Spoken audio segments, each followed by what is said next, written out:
कई साल से इंतज़ार था। आखिर इस साल भारतीय ज्ञानपीठ का पुरस्कार हिंदी के सबसे बड़े हस्ताक्षर विनोद कुमार शुक्ल को मिला। विनोद कुमार शुक्ल ने नॉवेल लिखे हैं, कविताएं लिखी हैं। उनके लेखन में कोई सनसनी नहीं है, रहस्य नहीं है, क्रांति नहीं है, उद्बोध नहीं है।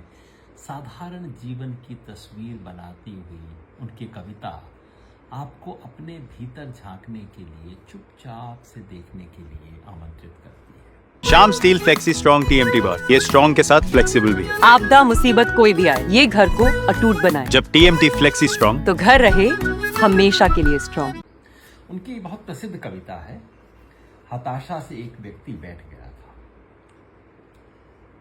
हताशा से एक व्यक्ति बैठ गया था। व्यक्ति को मैं नहीं जानता था, हताशा को जानता था। इसलिए मैं उस व्यक्ति के पास गया, मैंने हाथ बढ़ाया, मेरा हाथ पकड़ के वो खड़ा हुआ।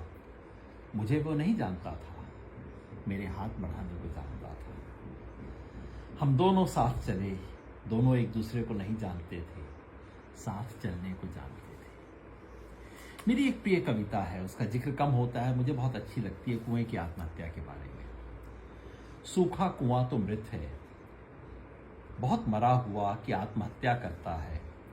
अपनी टूटी मुंडेर से अपनी गहराई भरता हुआ, कुएं के खोदने से निकले हुए पत्थरों से जो मुंडेर बनी थी, कुएं के तल की कुआंसी इच्छा उसकी अंदरूनी गहरी बारूद से तड़कने की, परंतु अपने ही निकले हुए पत्थरों और मिट्टी से भरता हुआ कुआं न होने की तरफ लौट रहा है।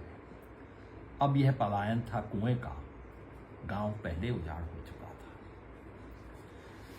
विनोद कुमार शुक्ल के बारे में लिखते हुए अशोक वाजपेयी, जो हिंदी के बहुत अच्छे कवि भी हैं, लेखक भी हैं, आलोचक भी हैं, वो कहते हैं, विनोद जी, एक अदम्य अर्थ में हमारे इस बड़बोले, बेहद बड़बोले, बेसुरी नायकों से आक्रांत समय में अनायकता के गाथाकार और गायक हैं। अनायकता, नॉन हीरो, एंटी हीरो।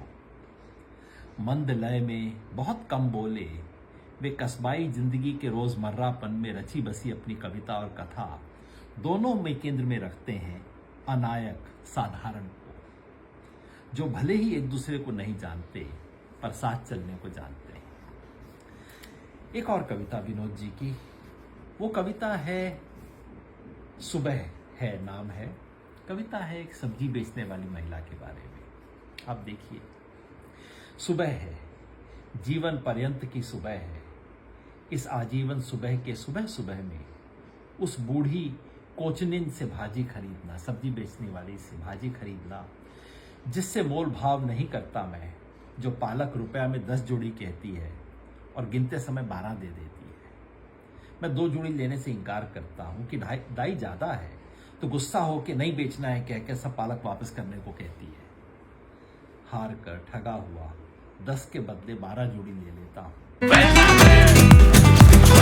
ये स्टाइल का मामला है। रूपा फ्रंटलाइन।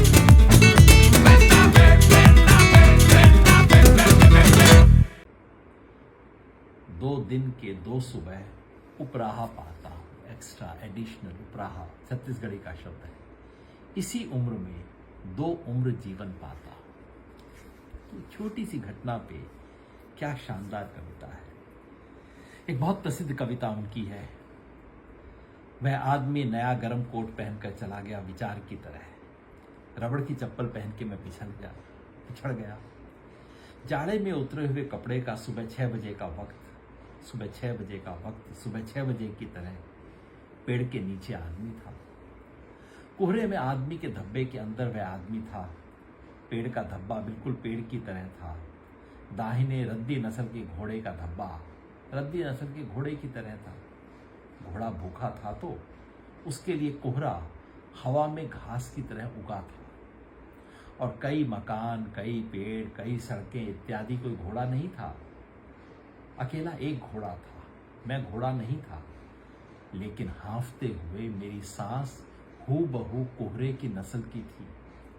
यदि एक ही जगह पेड़ के नीचे खड़ा हुआ वह आदमी मालिक था, तो उसके लिए मैं दौड़ता हुआ जूते पहने हुए था, जिसमें घोड़े की तरह नाल ठुकी थी। हम सब किसी न किसी रूप में अपना घर गंवा चुके होते हैं। अशोक वाजपेयी कहते हैं, विनोद कुमार शुक्ल की कविता घर वापसी की कविता है। वो हमें फिर घर ले जाती है। लाखों को उत्साह से बेघर पार करने वाले क्रूर कुसमय में यह कविता कर पाती है तो वह हमें अपने अधूरे जीवन को भरपूर जीने का उत्साह और अपने घर लौटने का न्योता देकर हमें अपनी मनुष्यता को सत्यापित करने का अवसर देती है। विनोद कुमार शुक्ल एक आदमी है जो कविता में रहते हैं और वहाँ उनसे उनकी पूरी आदमियत में हम अपनी पूरी आदमियत के साथ सहज मिल सकते हैं, सिर्फ कविता का दरवाजा खटखटाने भर की देर है।